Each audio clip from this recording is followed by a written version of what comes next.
High, আশা করি সবাই খুব ভালো আছো।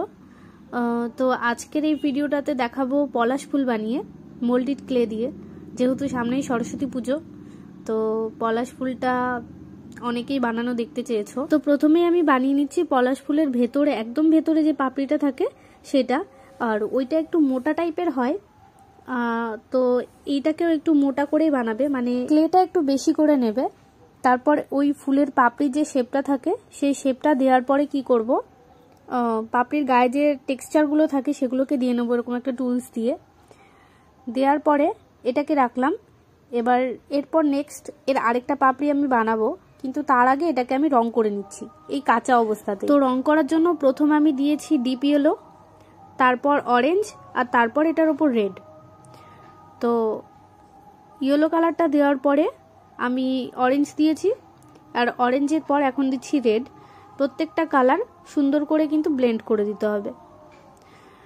এবারে আরও একটা যে পাপড়ি আছে সেটা বানাচ্ছি, ওটা পুরো রং করে কমপ্লিট করে তারপরে এই পাপড়িটার গায়েও একই রকমের টেক্সচার দিয়ে নেব এরকম একটা টুলস দিয়ে। তোমরা চাইলে এখানে সেফটি পিন ব্যবহার করতে পারো।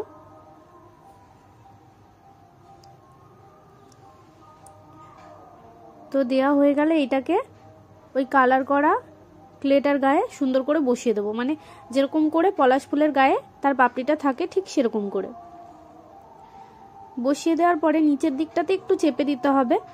আর এই পাপড়িটাকেও একই রকমভাবে তিনটে কালার দিয়ে রং করে নেব।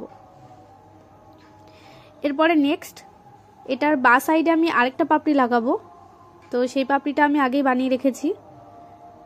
এবারে সেটাকেও লাগিয়ে দিয়ে নিচের দিকটা একটু চেপে দেব, আর তারপরে আমরা এই যে পাপড়িটা রয়েছে এটাকেও রং করে নেব। মানে প্রত্যেকটা পাপড়ি এখানে লাগাবে আর একটা একটা করে পাপড়ি রং করে নেবে। লাস্টের এই পাপড়িটা তোমরা চাইলে দিতেও পারো, না চাইলে নাও দিতে পারো। তো এটা আমি দিয়েছি একটু ফুলটা যাতে একটু বড় হয়। যদি ছোট টাইপের চাও চোকার তাহলে এই পাপড়িটা নাও দিতে পারো। নিচের দিকটাতে ভালো করে সমান করে লাগিয়ে একটু ত্রিভুজ আকৃতির মতন করে নেব।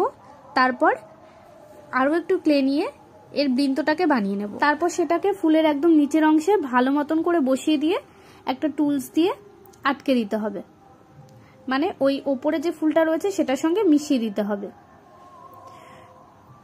এবার কি করব, এই পুরোটাকে একসঙ্গে রং করে নেব। আগের তিনটে পাপড়িকে আমি যেরকম ভাবে কালার করেছি এই লাস্টের পাপড়িটাকেও সেম ওরকম ভাবেই কালার করে নেব। আর একদম নিচে বার্নশাইনা যে কালারটা আছে সেটা দিয়ে নিয়ে তারপর ওপরে ব্ল্যাকের একটা টাচ দিয়ে দেবো। তো কালারগুলো হালকা একটু শুকোনোর পর ওপর দিকে এটা হচ্ছে লাইট ইয়েলো আছে, সেই ইয়েলো কালারটা হালকা করে দিয়ে দেবো আর দিয়ে মিশিয়ে দেবো। তাহলে আজকের ভিডিওটা যদি তোমাদের ভালো লেগে থাকে একটা লাইক, কমেন্ট আর শেয়ার করে দিও। সবাই খুব খুব খুব ভালো থেকো। দেখা হচ্ছে পরবর্তী কোনো ভিডিওতে।